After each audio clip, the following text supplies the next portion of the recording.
George received his Juris Doctor from Washburn in 1980.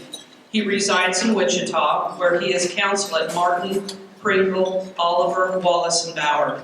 He is also CEO of Aladdin Petroleum Corporation and Vice Chair of Aladdin-Middle East in Turkey. He has experience in oil and gas exploration throughout the world.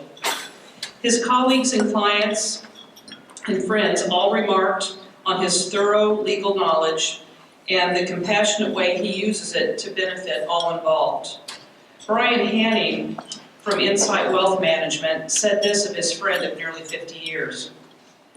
"Your gift of wisdom is evident to me, and so many others within your spheres of influence, and not the least of which is your legal work as a trusted confidant to so many clients who count on your wise legal counsel." Chris Wedding from Legend Senior Living added, "Aside from your tremendous legal advice and many business accomplishments, you've been a valued friend and guidance counselor. I truly admire your most valuable role as a husband to Pam and father to your 4 terrific children."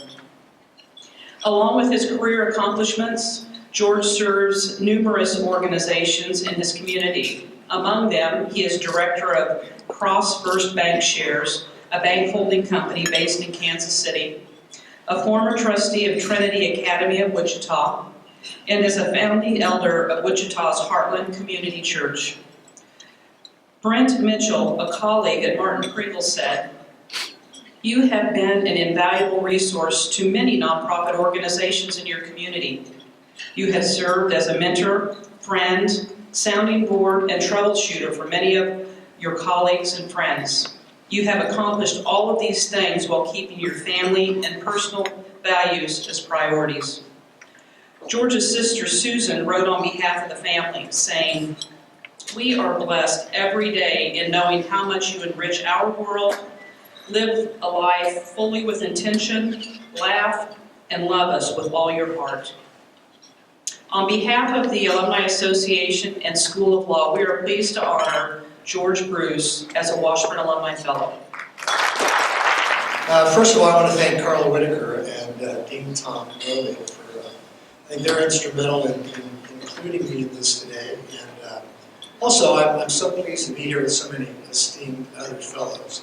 I guess you could say fellow fellows, I don't know if that works. So, 40 years ago, September 1980, I first stepped foot on the campus of Washburn University. I had come from another little school a couple of miles east of here, came in with a background in humanities, history, and literature. And up until then, I kind of thought that the way to impress my professors and through tests was basically to memorize facts and tell good stories. But you know, I found out really quickly that that's not really what law school is about.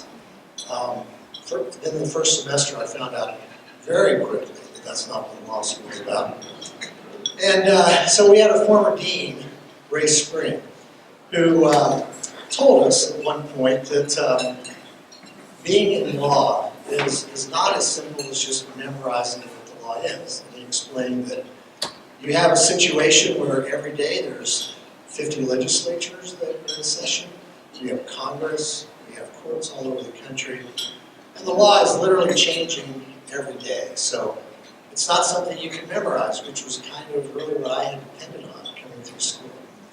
But he said the point of being an attorney is learning to think like a lawyer. Well, I didn't really know what that meant. I didn't have any lawyers in my family.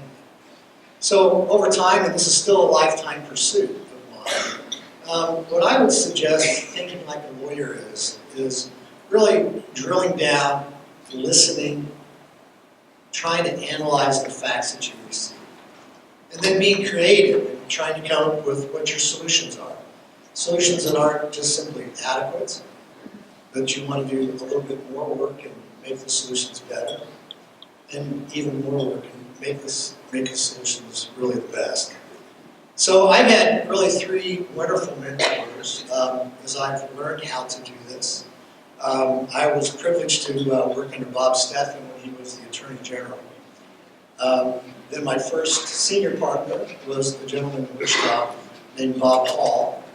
And my last senior partner was another gentleman named Bob Martin. You would think that I could be more creative in finding new bosses than all of you, Bob, but that's just kind of the way it worked.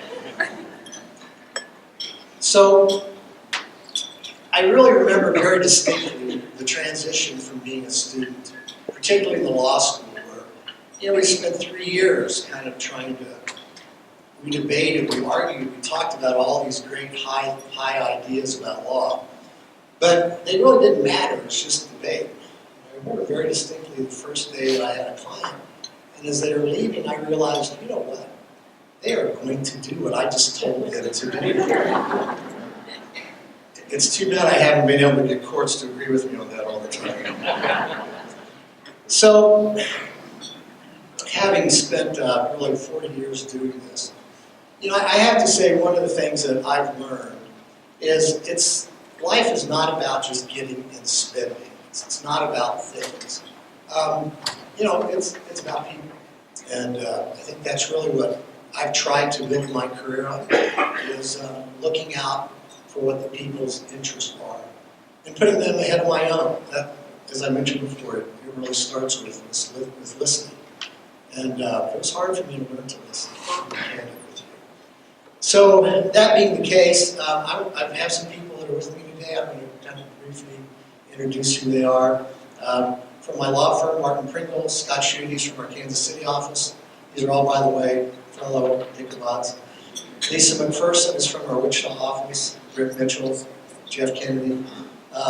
These are people I spend a lot of time with, and I count on them as much as I hope that I can influence them. Also with me is my sister Susan, our good friends Brian and Cindy Hannon, who we literally have stepped through every phase of our life with for the last 37 years. I appreciate you. And then Pam. Pam's my day star. The best thing that you can really say about Pam, all of our friends will tell you that I married much better than my wife did. Thank you very much. I really do appreciate it.